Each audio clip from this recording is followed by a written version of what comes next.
फिर आपसे तफ्तीश कहाँ हुई? मुझसे तफ्तीश की ही नहीं गई थी।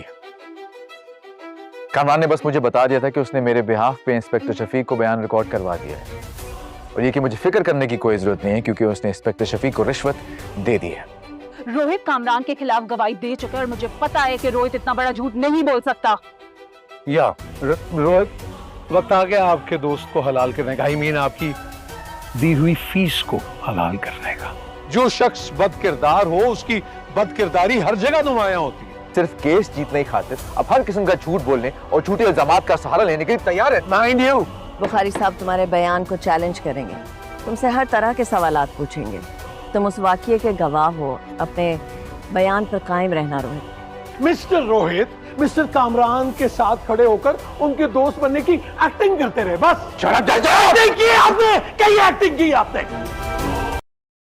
रोहित अदालत में बयान देता है कि इंस्पेक्टर शफीक ने उससे तफ्तीश की ही नहीं, ना ही कामरान के घर पर तफ्तीश की और ना ही उसे थाने बुलवाकर, क्योंकि कामरान ने उसे कहा था कि इंस्पेक्टर शफीक को वो बहुत ही भारी रिश्वत दे चुका है और उसका बयान भी अपने तौर पर ही रिकॉर्ड करवा चुका है, इसलिए उसे बयान देने की कोई ज़रूरत नहीं है। वो सारा वाक़या बयान कर देता है जो उसने सहर के साथ होता देखा था कामरान के घर पर। वो अदालत में बताता है कि सहर का इल्ज़ाम कामरान के ऊपर झूठा नहीं है, सहर बिल्कुल सच बोल रही है। सब लोग हैरान रह जाते हैं कि कामरान के ख़िलाफ़ रोहित ने किस तरह से गवाही दे दी, लेकिन रोहित सारी बातें सच बयान कर रहा होता है। बिनिश भी रोहित से सवालात करती है और उससे पूछती है तो वो सारा वाक़या ठीक ठीक बताता है। इंस्पेक्टर शफीक के तो रंग ही उड़ जाते हैं जब उसे पता चलता है कि रोहित ने उसकी रिश्वत का भी सारा बयान दे दिया है।